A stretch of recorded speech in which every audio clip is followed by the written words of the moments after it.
The Marina looks different at 4:30 a.m. Most people see it in the evening when the sun sets behind the hills, casting golden light over the boats. That's when tourists snap photos and couples take slow walks along the dock.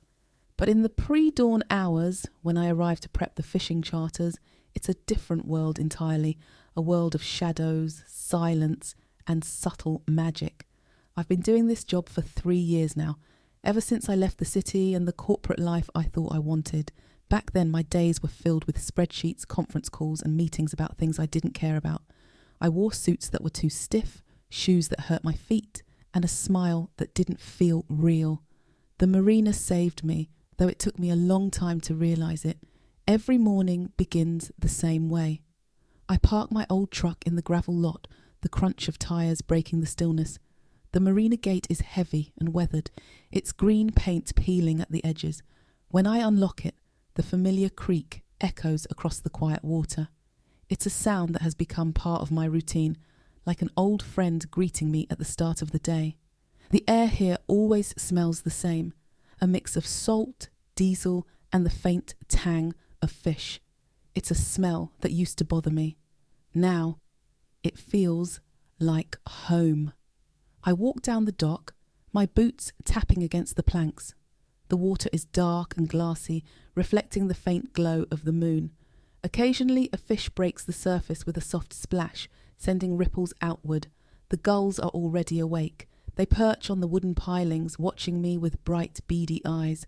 One of them, a bold fellow I call Frank, is always the first to greet me. He squawks loudly as I pass, hopping from one post to another. Sometimes he follows me all the way to the boats, his white feathers glowing faintly in the pre-dawn light. "Morning, Frank," I say, tossing him a damaged bait fish from the cooler. He catches it mid-air, letting out a satisfied cry before fluttering back to his perch. There's a rhythm to my mornings here, a steady flow of tasks that feels almost meditative. First, I load the ice. The coolers need to be packed with enough to keep the day's catch fresh. The ice cart rattles loudly as I push it down the dock, the sound echoing in the stillness. The sharp chill of the ice seeps through my gloves as I shovel it into the bins, a welcome contrast to the humid air. Next, I check the rods. Each one must be inspected, restrung if necessary, and stored carefully. A single frayed line can ruin a customer's experience, and I take pride in making sure everything is perfect. The bait wells come last. I open the lids and check the pumps, ensuring the water is flowing properly. The bait fish dart around sluggishly, their silver scales catching the faint light. By the time I've finished, the sky has begun to change. The blackness of night softens to dark blue, and a faint glow appears on the horizon. This is my favourite part of the day. The Marina feels suspended in time, caught between night and morning. The water shimmers faintly, and the boats bob gently in their slips, as if waking from a long sleep. Sometimes, during these quiet moments, I think about the life I left behind. 3 years ago, I was climbing the corporate ladder, working long hours in a corner office with a view of the city skyline. On paper, it was everything I'd ever wanted, but the reality was different. The stress never left me.